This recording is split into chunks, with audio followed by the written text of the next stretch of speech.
Itu yang pertama. Yang kedua, musuh umat Islam adalah munafik. Saya nak rujuk kitab tafsir, bukan saya tafsir. Syekh Al-Qarni dalam surah An-Nisa, surah keempat ayat 145. Ingat ayat tu. Innal munafiqin fid darkil asfali minan nar. Sesungguhnya golongan munafik ini, kata Allah, akan ditempatkan di tempat yang paling bawah di dalam neraka. Teruk tu Haji. Nah, ni kata neraka paling bawah ni kan. Panas tak? Panas tak? Hak atas panas tak? Panas, tapi tak sepanas macam di bawah. Asal apa? Mereka teruk sangat ni. Itulah musuh Islam. Kapiak ni tuan-tuan takkan naik tocang kalau tak ada golongan munafik. Cang bang. Boleh? Nampak lali je tu. Mengantuk dah lah tu. Tu tak aku menyanyi pun Alhamdulillah lena. Tak lagi aku buat lawak pula. Tak lagi. Cerita orang nak meminang anak tu imam. Tak lagi aku nak cerita. Kalau tak buat mengantuk. Cerita Allah lah sana. Ni lupa lah.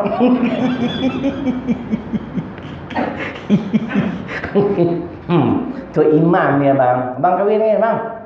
Kahwin lagi. Kahwin anak orang. Anak pun tak ingat. Ingat 30 ke apa. Tu imam anak dia lawa. Hak duk kenal kat anak tu imam ni 3 orang. A, B dan C. Ni tu imam ni kata tak apalah, bagi peluang. Dia temuduga semua kat A, B, C. Dia nak bakal menantu dia ni mahir Quran. Dia pun temuduga orang yang pertama. Hang nama apa? Saya nama Asri. Hang baca suratul Asri. Dia pun baca wal asri innal insa dengan hukum tajwid tu. Tu imam kata bagus pula ni. Macam ni jadi menantu bagus lah. Tanya yang kedua, hang nama apa? An-Nas. Hang baca suratul Nas. Dia baca qul a'udzu birabbin nas dengan tajwid wajibat guna semua betul. Yang ni pun bagus. Hak ketiga tu dah berpeluh dah. Tetap pasal apa? Nama dia Yasin.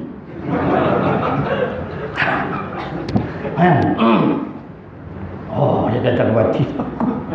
Hang nama apa? Nama Yasin. Tapi mak saya panggil qul huwallahu ahad.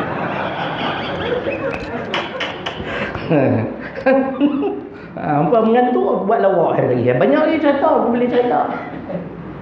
Kan? Pasal apa pokok munafik ni Allah tempatkan mereka di tempat yang paling bawah. Dia banyak sebab, saya nak sebut 3 sudah lah. Yang tak kira dalam semayang hajat baca tabarakalladzi pula. Kemudian apa ni barak pula. Tak lagi aku nak pergi tahnik pula. Tu bila aku nak balik rumah aku. Itu saya main sekali ada saya rehat rumah support lah. Ada rumah homestay kat sini ada selama. Ingat. Pertama golongan munafik ini kata In Al-Qarni seorang ulama di negara Arab Saudi, hafal Quran, hafal 5,000 hadis, hafal kitab Bulughul Maram. Dia nak buat begitu hebatnya. Kita tak boleh, kan? Beliau mentafsirkan ayat tadi. Di antara kesalahan golongan munafik ini sehingga begitu hina Allah tempatkan mereka di bawah neraka kerana yang pertama, mereka inilah yang membantu golongan kafir. Macam tu ada. Tu dia perlu naik tocang. Depa lah bantu, depa lah bela. Sedangkan kita duk habaq dah. Allah sebut dalam surah Hud ayat 113. Wala tarkanu ilal ladzina zalamu fatamassakumun nar. Untuk balik cari tafsir pimpinan Ar-Rahman. Kalau Jawi muka surat 431, kalau Rumi muka surat 536. Surah Hud surah ke-11 ayat 113. Senang nak bicara. Ustaz ni cakap semua ada tafsir. Bukan saya reka. Saya tak ada kemampuan nak tafsir Al-Quran. Saya hanya menyampaikan apa yang ditafsirkan oleh para ulama itu saja. Dalam ayat tadi Allah kata, dan janganlah kamu cenderung kepada orang-orang zalim, nescaya kamu akan disambar api neraka. Cenderung di sini di antara maknanya jangan bekerja sama dengan orang zalim. Tanpa dia zalim, dia sebut orang atau golongan yang merupakan musuh Islam dan musuh kepada umat Islam. Macam DAP tu terang-terang. Tak boleh kerjasama dengan mereka.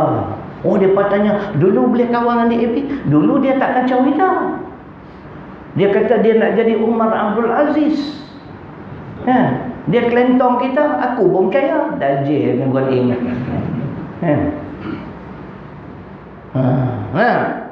Oh, kuih lama, kuih menyerlah. Kan? Dia nak halang yang ni. Orang Islam tak boleh, nak laksana hudud tak boleh. Oh, semua nak saman. Ini sudah lebih. Hak kami bukan nak nafi, hak hampa kami tak pernah kacau pun. Macam tadi tak berhaji. Mereka tak berhak tuan-tuan mengurus. Dia kena bagi orang Islam mengurus. Pergi bubuh di bawah Kementerian Kewangan. Siapa dia? Menteri Kewangan. Oh, penuh-penuh nak baik pulih apa? Pelingkup terus. 19 bilion tuan-tuan duduk di bawah Kementerian Kewangan. Sebab tu tahun lepas dia bagi dividen 1.25% lah. Tahun ni tak tahu lah, aku tak pergi tukar kerajaan, cantik naik balik. Dia nak bagi pelingkup habis ekonomi harta umat Islam. Nak kawan lagi. Ya Allah. Aduh, awak tak cerdik sangat ni. Bukan orang ustaz ni yang duduk kata orang Sungai Petani. Tak sungguh orang ustaz sama ya. Aduh, letih. Dulu dia kata dia tak kacau apa, dia kata wudu untuk orang Islam. Saya ceramah dengan dia, saya tahu wudu untuk orang Islam. Kami tak terlibat, kami tak peduli. Oh, rupanya dia dah teguh kedudukan dia mula naik tocak. Tapi pasal apa naik tocak ni, puak-puak dia duk bantu. Faham abang? Nampak macam ustaz lah. Baru nak start. Oh, lambat ni. Tu cerita dia. Mari kita baca hadis pula. Kalau tak baca hadis tak komplit. Hujah tadi Quran saja. Hadis riwayat Imam Muslim dalam kitab Riyadhus Shalihin. Inna syarrar ri'a'il hutama fa iyyaka an takuna minhum. Nabi juga larang. Tadi Allah larang, ni Nabi larang. Apa maksud hadis tadi? Riwayat Imam Muslim. Sesungguhnya sejahat-jahat pemimpin ialah pemimpin yang melakukan kezaliman terhadap rakyatnya. Maka janganlah kamu tergolong dari kalangan mereka. Janganlah kita melibatkan diri, menyokong mereka, bekerjasama dengan mereka buat zalim. Zalim lah, dia halang orang Islam daripada beramal ajaran Islam. Boleh tak bang? Bukan ada kaitan dengan mereka. Hak kita ada. Mana dia? Hak kita. Tapi nak buat macam mana bang? Saya belum nak. Kalau menang itu cantik. Aku bangun dalam parlimen. Tuan yang dia ketua. Saya selaku ahli parlimen Sungai Petani ingin memperingatkan kepada ahli-ahli parlimen yang jahil daripada puak DAP ni. Sila rujuk 11/1 dalam Perlembagaan Persekutuan. Cakap macam ahli parlimen tu. Itu rasa macam nak menang lah bang. Rasa lah.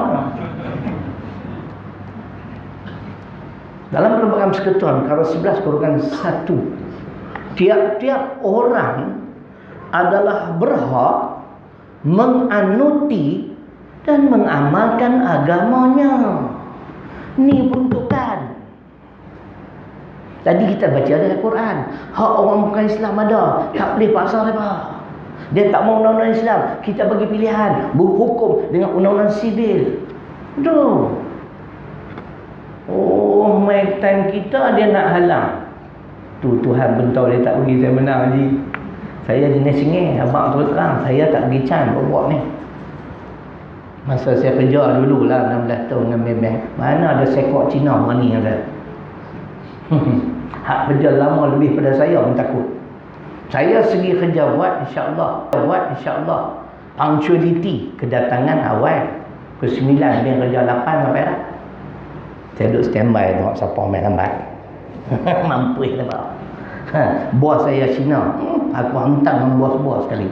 Tu yang aku tak naik pangkat dah. Baru dia. Kerja okey. Kerja insya-Allah, prestasi kerja. Bos tunjuk. This is your record. Oh, terima kasih. Dia kata saya boleh bawa je. Cuma dia kata saya pandai barang. Bukan pandai barang, aku tak bagi muka kat Cina. Kalau saya bagi muka, tak ada muka lah aku. Kan? Tu yang tak nak. Kelik saja. Saya audit Cina. Kau ajak. Ada pula main-main quick bau kita. Hang kena aku pun dah. Aku pun bergaul ni. Hang hormat lah sikit. Dia tak hormat orang Melayu. Saya kata, you're very rude, you know. At least address me. Excuse me. Dia tak minta maaf. Itu dia surat. Hantar pergi headquarter. Dia kena minta maaf kat saya. Terkenal lah aku di Maybank dulu. Terkerja buat, insya-Allah. Macam saya ceramah lah tuan-tuan. Saya bagi dia Quran, bagi dalil hadis. Macam tu juga saya kerja dulu. Saya tahu apa yang saya buat. Saya tahu apa yang saya nak ceramah. Kan? Kalau takat duk main hentam kerajaan, tak ada dalil, saya tak mahu. Ada dalil, jangan duk simpan. Hentam dia. Tidak Pak Haji, setuju? Pak Haji setuju nak kena aku. Tak kena insya-Allah tukar kerajaan ni. Kita akan menjadi sebahagian dari kerajaan. Insya-Allah, tidak Kedah pun. Oish. Pegawai khas Jabatan Agama. Nah, pegawai khas Exco Agama. YB kami Pantai Merdeka jadi Exco, saya pegawai khas. Masjid semua aku pegang. Kalau Kedah aku seorang dia khutbah. Orang lima tak boleh. Setiap minggu aku bagi kau berakidah. Berwadakai. Nah, tu cerita dia. Tu tuan-tuan. Nabi larang. Jangan kita bersekongkol, jangan kita bekerja sama. Kerana mereka ni zalim terhadap rakyat. Dia robek habis harta, aset umat Islam. Kita boleh duduk lagi dengan mereka. Pelik. Nak tolak Quran, nak tolak hadis. Aduh. Law yang duk marah kat saya ni, lepat. Tahu lepat? Lepat pisang, lepat ubi, lepat liat. Dia marah saya. Dia kata, iblis bertopengkan ustaz. Dajjal. Dia kata kat aku macam tu. Aku pun tak kata kat dia teruk-teruk. Dah, dia kata kalau tak khusyuk, tak payah semayang. Saya jawab, dalam Quran wajib, kewajipan semayang 2. Surah Taha 14. Al-Kawthar 1-3. Dalil hadis dan sebagainya. Meninggalkan semayang, Allah campak ke dalam neraka. Sebelum ni dia duk hentam Ustaz Alim Hassan. Ustaz Alim Hassan tu Wahabi. Tak maaf lah. Kawan aku. Tapi tak sebulu lah kan. Kita tak ada Wahabi lah. Kita aswaja Ahli Sunnah wal Jamaah. Dia duk hentam Alim Hassan. Lepas tu bila saya pencampak tangan, sentuh isu dia tak payah semayang kalau tak khusyuk. Dia hentam saya pula. Lepas nak suruh saya tengok, taklah Pak Awet pergi dia. Dia boleh kata kalau tak khusyuk tak payah semayang. Kewajipan semayang ada dalil, ada hadis. Kalau tak semayang abang, saya nak jawab. Saya jawab dengan Quran. Dia boleh tolak Quran. Allah. Ma salakakum fi saqar. Kenapa kamu berada dalam neraka saqar ini? Siapa tanya? Ahli syurga tanya pada penghuni neraka saqar. Qalu lam nakum minal musallin. Mereka menjawab, kami dahulunya tidak semayang. Dengar tu. Pasal apa buat tak semayang? Lepas pisang kata tak payah. Dia ngilang lagi. Marah lagi kat aku. Allah dia tak selalu sembang kemas lah. Hang bukan ahli agama. Aku kalau jumpa hang mau lepas pisang, aku nak suruh hang baca Quran dulu depan aku. Kalau baca Quran pun gelong, tu selalu sembang bab agama, tak layak. Kan? Lepas tu aku nak test tengok surah-surah ni. Hang hafal tak? Nak jadi ulama' yang senang, duk keluar fatwa ikut dan. Saya tak share. Tak anggap pun geng lepat lah. Ini lepat apa pula? Lepat uri. Macam-macam di Malaysia ni. Kerana mereka ini membantu, menolong golongan kafir. Sebab tu Allah letak di bawah neraka. Munafik. Kafir yang macam mana? Yang menzalimi umat Islam. Tak boleh dalam Quran sebut. Apatah lagi mereka musuh kepada umat Islam. Yang kedua, munafik ni apa sifat dia? Mereka mengkhianati orang-orang beriman. Macam tadi isu tabung haji. Hotel 4 hotel tabung haji Ustaz. Kuala Terengganu, Penang dengan Kota Kinabalu. Saya kalau malam Ustaz, saya tidur tabung haji hotel. Dah harga 180. Satu malam bilik besar lah, sembayang ruang lah okey. Kalau pergi Terengganu, hotel tabung haji dekat airport. Bulan depan saya nak pergi sana lah, bila saya tak duduk lah. Sebab orang yang duk urus saya dah bawa ceramah tu, dia dekat dengan hotel yang saya nak duduk ni, Hotel Paya Bunga, hotel kerajaan negeri. Saya pernah duduk itu tahun lepas 6 hari. Selesa, hotel bermurah tapi elok, hotel baru, Hotel Paya Bunga tu hotel kerajaan negeri tuan-tuan. Mereka nak tutup. Tak khianat ke tu? Alasan tak untung. Dah hampa kata nak baik boleh? Baik boleh lah nak tutup tu. Kalau tutup tu makna habis semua, tak ada kerja. Lah susah nak dapat kerja. Saya seorang yang tuan-tuan, yang tak ada pencen dan tak akan pencen. Kerja apa? Kerja lawan kerajaan. Saya seorang lah, dari dulu sampai kelar 30 tahun dah. Kok depan ni pencen aku, dia naik sekarang ni, kita sebagai kerajaan tak kata apa lah, warna lah. Main ceramah pun khutbah macam tu, jagalah sungai kita. Jangan membuang air besar di dalam sungai. Nama tu demam denggi. Awak ustaz suruh kita ada di kerajaan, tak ada nak kata siapa lah. Kena kata juga. Pada musuh. Ingat musuh nak duduk diam kan? Itu cerita dia. Mereka mengkhianati orang-orang beriman. Dalil Quran, surah Al-Munafiqun, surah ke-63 ayat 7. Ketika di Madinah tuan-tuan, bila Nabi SAW dilantik menjadi ketua, Abdullah bin Ubay tak senang hati. Akhirnya dia hasut. Masa tu belum ada lagi akta hasutan. Kalau ada dia kena marah. Akta hasutan. Humul ladzina yaquluna la tunfiqu ala man 'inda Rasulillah hatta yanfaddu. Itu dalilnya. Al-Munafiqun surah ke-63 ayat 7. Dia cucuk, dia hasut orang-orang Ansar, jangan bantu, jangan tolong orang-orang Muhajirin. Sama hanya ada pun. Dah hampa jadi kerajaan. Dulu sama-sama hampa memperjuangkan royalty untuk rakyat Kelantan. Dah duduk tam tu, bila bagi nasihat. Dulu kita sama-sama berjuang. Tu nak jadi munafik tu. Mengkhianati orang beriman. Dulu mereka berjuang tak untuk rakyat Kelantan mendapat royalty? Kenapa duduk tam tu tak habaq kat kau ni? Ni Mahathir bagi 40 juta, baru dapat 40 juta. Patutnya 1.2 bilion. Sebelum ni dapat 15 juta orang ihsan. Tu 5 ni bagi. Tuan. Munafik kan? Mengkhianati orang beriman. Harta orang beriman mereka jual sesuka hati. 50 juta jual 30, jual kat orang kapiak pula tu. Tuan bin Tuan sebut, dia akan tanya dia parlimen. Harap kita ambil dia, tak tahan awak dia. Kita nak tengok apa dia buat terhadap Abu Haji. Dia tak layak menjadi Menteri Kewangan, tuan-tuan. Dia bukan bidangnya.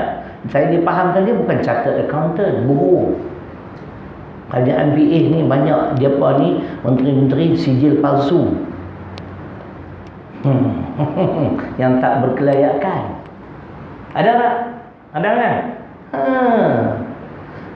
Saya kalau jumpa Mahathir, saya nak syorkan seorang ni insya-Allah layak jadi Menteri Kewangan.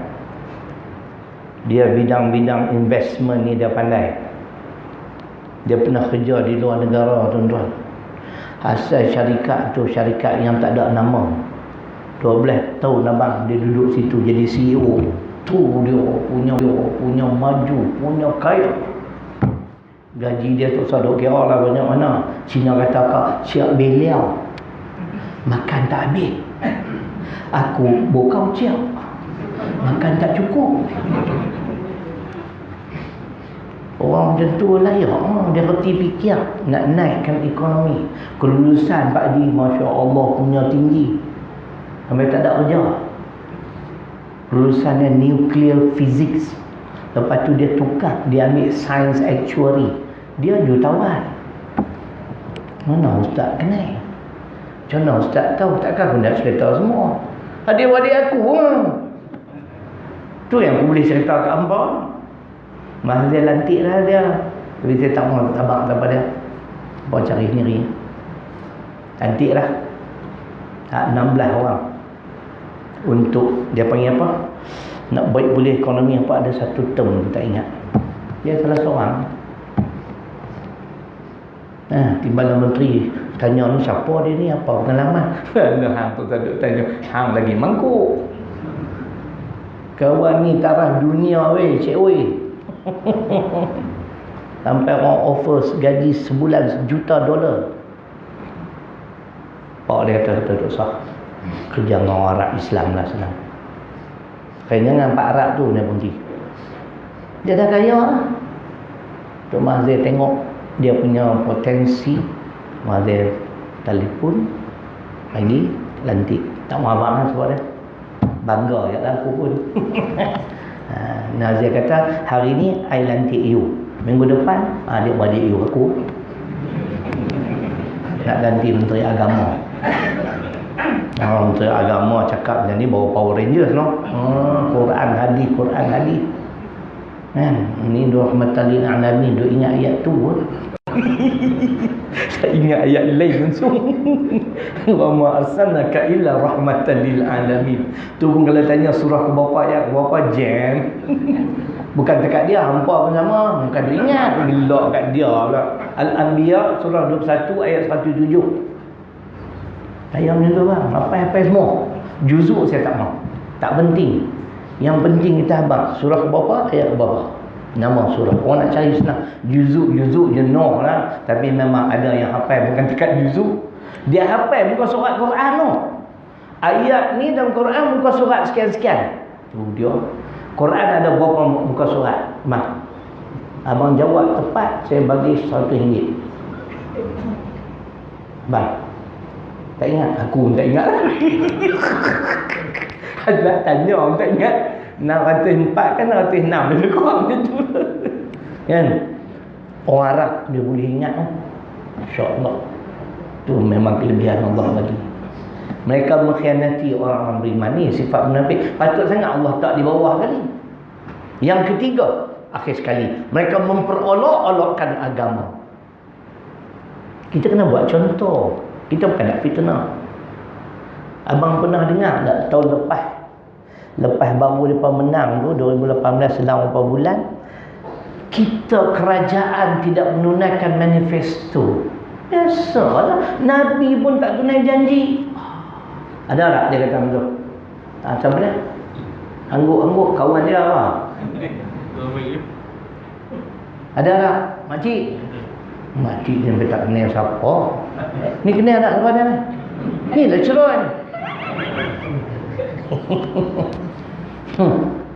Itu tuan-tuan dikategorikan memperolok-olokkan agama.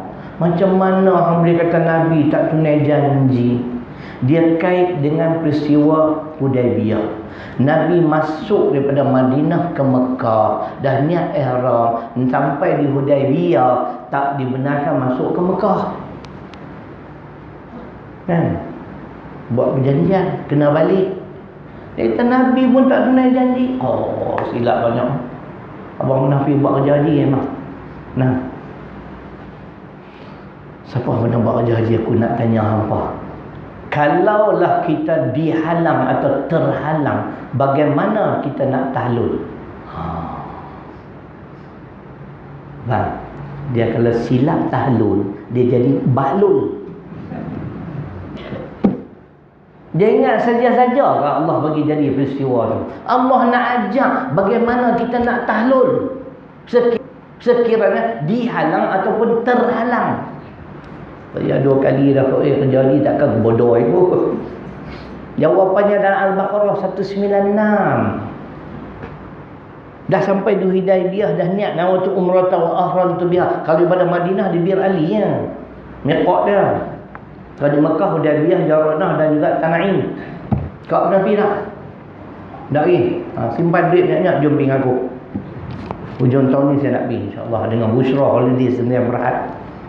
Ada flyer kat luar lagi. Kita pergi 24 November. Time nak mula sejuk. Terlepas sepatutnya saya pergi. Orang nak bawa saya, tapi saya hati tak bersedap. Tak dia Allah, rumah saya tak sihat. Tu yang hati tak sedap derewet, tak jadi pergi. Kalau tak pergi doang. Jadi tuan-tuan, bila kita terhalang, kita tak boleh balik loy macam tu lah. Kita dalam ihram. Kita nak tahlul, niat, tawaf, sa'i, gunting dan juga tertib untuk rukun umrah. Dia boleh kata sajad pun pandai buat kerja umrah. Tahu sajad ni? Sajad ni luar. Dia selak kain dia abang weh. Apa nak tengok sangat? No. Aku pun tengok tak tahu. Dalam video aku ingat dia nak tunjuk apa. Wancang dia. Dia kata mana ada, saya perempuan. Tak tahulah. Setengah kata dia tawaf, dia pakai ihram. Jalan lagi, tapi dia fikir pula. Dia kan tak maaf lah kan, bawa dada rusak. Cuba bayangkan tengok masa dia itibak. Hak sebelah ni terbuka. Hak tawaf 7 pusingan jadi 70 pusingan. Dia ikut bungkuk dia. Bukan nak lolak, nak berhilang ngantuk. Sajak. Aku pun baru kenal dia tahun ni. Saya jenis warak, mana nak ambil tahu bab-bab LGBT ni. Dia boleh kata Nabi tak tunaikan janji. Innal ladzina yu'dhuna Allah wa rasulahu la'anahumullahu fid dunya wal akhirah wa a'adda lahum 'adzaban muhina. Al-Ahzab surah ke-33 ayat 57. Jangan duk kata sedap mulut tu kat Nabi. Allah laknat kita. Syukur dia tarik balik. Ada sontri lagi pula pasal LGBT. Dia kata kalau LGBT ni buat secara sulit, itu hak mereka. Itu memperolok-olokkan agama. Dari Quran Al-A'raf surah ke-7 ayat 81. LGBT ni Allah sebut dalam Quran, mereka dihujani dengan hujan batu. Allah muka lelaki suka lelaki, perempuan suka perempuan, lesbian, gay ke apa semua tu. Dia boleh kata kalau buat secara sulit, biar mereka hak mereka. Sebab tu tuan-tuan, kalau ada pemimpin jenis ni, Allah ajak kita dalam surah Al-An'am surah ke-6 ayat 70. Sila rajak tafsir Arab Saudi muka surat 198. Wa dzaril ladzina takhadhu dinahum la'iban wa lahwan wa gharratuhumul hayatud dunya. Allah sebut. Ini kehebatan agama kita tuan-tuan. Al-Quran ni dah lengkap, dia ajak semua benda yang bermaksud. Dan tinggalkanlah orang-orang yang menjadikan agama mereka main-main dan senda gurau, dan mereka tertipu dengan kehidupan dunia. Ni tertipu dengan kehidupan dunia kan ni. Jadi menteri, sebelum ni parti pembangkang. Tak terkejut jadi menteri. Syok lebih kan. Nak tunjuk ke mana? Cakap ikut dan mempersenalkan agama tak boleh. Tu saya tak baca At-Taubah lagi 65-66. Batal iman dan Islam. Mempersendakan Nabi sallallahu alaihi wasallam tak boleh. Memperolok-olokkan agama tak boleh. Patut sangat Allah letak daripada di bawah neraka. Ni 2 gulungan abang. Ni daripada mana? RTM. Belum ni. Tak pernah ni dah. Ingat kita dah. Mana tak RTM hantar main ambil. Aku ni tagih teringin nak keluar ke TV. Mana tak? Tunggu bila 30 tahun dah tak keluar-keluar. Hak keluar semua cerai-cerai. Cuba cakap dengan ni sikit, baru orang faham Islam. Nah, siap dengan dalil nama kitab. Lepas seorang lah, tak iktiraf pun baru orang lepas. Dah maaf lepas. I'm truly sorry, you know. Itu cerita dia. Nah, itu cerita. Hang tak pandai agama tu, dia cakap agama lah merapu. Isu Islam perintah hang kena. Dia kata kalau saya bawa ajaran sesat, jabatan agama tak kena. Dah hang tak mengajak dia surau masjid. Cuma hang masuk surau masjid, hang cakap benda tu. Tak lama. Aku 30 tahun dah tak ada siapa teringin nak tangkap. Kerajaan dulu tak tangkap, kerajaan ni mampu lah. Nak terima kerajaan baru pula. Kerajaan pula aku sebagai kerajaan takkan nak tangkap. Sampai dia terkejut lah. Lepas ni tengok aku pakai boot jacket, rambut belah tengah, Ray-Ban. Maklumlah pegawai khas Exco Agama ni Kedah. Aku nak round semua masjid-masjid. Mana tutup imam mata kelabu, suruh berhenti awal.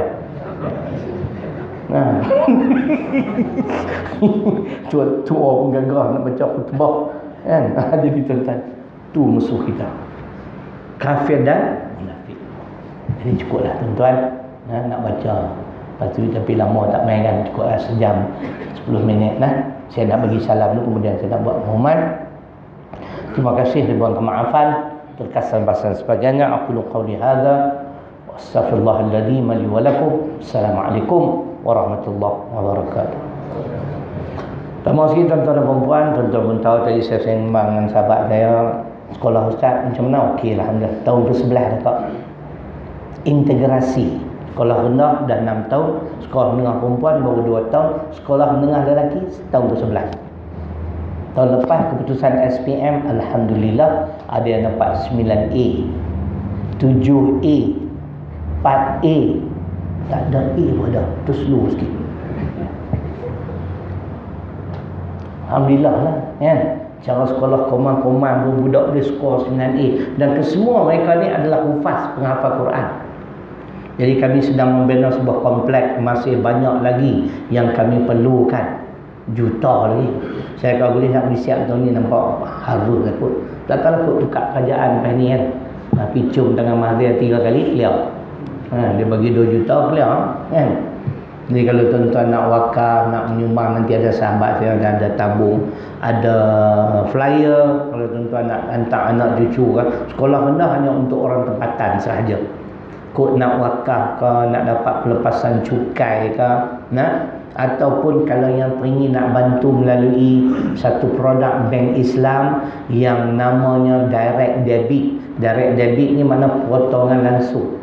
Tuan-tuan tak perlu pergi ke bank, borang ada kat saya. Tuan-tuan sign je, tulis account number, sign berapa puluh ringgit nak bagi setiap bulan, lama mana nak bagi, 10 tahun, 20 tahun, tiap-tiap bulan akaun tuan-tuan akan dipotong. Tuan-tuan tak payah pergi bank. Ini paling berkesan tuan-tuan. Saya sedang berusaha nak bagi yang banyak, sebab kami punya perbelanjaan tetap sebulan 120,000. Tapi yuran yang kami terima 70 kan. 11 tahun lah. Alhamdulillah Tuhan tolong semua. Tapi kita kena usaha lah. Dan di samping tu kami juga dah mula melangkah masuk dalam bidang perniagaan Tafiz ni. Kita mengeluarkan produk susu kambing. Ingat elok, susu kambing ni bagi sesiapa yang ada constipation ataupun sembelit, cuba minum susu kambing. Tak semesti susu kambing produk yang kami keluar. Mana-mana susu kambing saya dah 2 tahun minum. Alhamdulillah tuan-tuan. Dia memudah melawaskan buaya besar. Tahulah sembelit kan, kadang-kadang 5 minit tak keluar lagi. Sebab tu di rumah saya dalam tandas ada jam. Aku tak mau duduk tengok lama-lama, cemui. Kan? Lagi kita nak pergi Jumaat, dia pasal nak berak burung malu. Kan? Kalau orang yang ada sembelit, bagus. Bila nak minum? Pagi-pagi sebelum sarapan pagi. Ayak panas, buah tak banyak ni. Gula pun buah tak apa, tak buah tak apa. Lepas tu kacang, tunggu 20 minit. Minum dalam keadaan suam cukup sedap. Panas tak sedap, sejuk tak sedap, suam sedap. Nabi ajak ambil tengah. Kan? Kalau yang ni. Yang kedua produk kami ialah kopi goji. Kopi goji ni orang yang buat kerja berat, letih, Dia nak bina balik tenaga. Kopi Goji ni di antara kelebihan, jaga mata, cegah kanser dengan izin Allah. Nah, kopi Goji. Ada anak murid saya tu, dia beli, dia kata dia selalu buat kerja berat sikit lah, letih. Lepas tu pergi jogging, minum kopi Goji. Lepas setengah jam ni, dia rasa macam Power Rangers. Lepas setengah jam lah, Ultraman. Dia kata power tu ustaz. Rasa sedap. Saya tak minum kopi dari dulu, saya tak erti. Jadi dia cerita kat saya. Kalau nak tengok kopi Goji ada. Yang keduanya, ketiganya ada ubat gigi. Ini produk Muslim, BMF. By Muslim First. Aku tak erti nak sebut lah. Kan? Harga betul cik kopong RM7.5. Tapi saya jual murah. Panji lo lakor RM6. Nah, saya jual ni pasal apa? Saya duk tolong sahabat kita yang kena stroke setahun lebih dah. Saya tolong bayar sewa rumah dia sebulan 300. Tapi bila niat kita elok tu, kok ubat gigi ni laku semua. Tak ada nak kata apa, habis order. Tu nawai tu kita ni kalau betul, Tuhan tolong tuan-tuan. Yang tadi produk tu untuk sekolah lah. Kalau tuan-tuan tak mau beli pun tengok dah dulu pun kan. Hampa tak beli pun tak lorat, tak apa, kami minum lah sampai kiamat. Kan? Buka nana, tuan. Dan itu di antara. Dan saya telah menerbitkan sebuah buku. Buku ni tuan-tuan terang saya bagi sebahagian ketungan kepada Tafiz yang saya urus, saya bagi sebahagian kepada perjuangan Islam kita adalah. Kan? Saya habar lah, tapi macam itulah. Dan saya tolong banyak orang ngaji agama, orang susah. Buku ni bertajuk Aku dan Al-Quran. Kaedah yang saya belajar, ilmu yang saya belajar tentang bagaimana nak menghafaz ayat-ayat Quran. Apakah amalan-amalan yang boleh membantu daya ingatan kita kuat? Semua ada dalam. Cuma saya pesan amal secara berterusan. Ada satu wirid yang cukup mudah tapi orang malas. Tapi wirid tu dah dengan izin Allah membantu daya ingatan saya kuat. Ada surah-surah tertentu cuba kita amal. Yang tu harga RM10. Nak beli, tak mau beli pun tak lorat apa. Cuma habang ada saja di luar sana. Jadi siapa yang nak pergi umrah, ada flyer. Nak hantar anak ke Tafiz Mutmainah pun ada flyer. Jadi cakap tu kot, tak ada apa. Siapa nak sumbang RM1 ada tebuk. Kotlah nak bantu sikit kan. Bawa duit lah, tak nampak ambil duit pun. Ni kalau boleh tahan ayah. Jadi insyaAllah, terima kasih, mudah-mudahan memberi manfaat apa yang telah saya sampaikan pada malam ini. Sekali lagi ribuan kemaafan. Assalamualaikum warahmatullahi wabarakatuh. Takbir, takbir, takbir, walillahilhamd.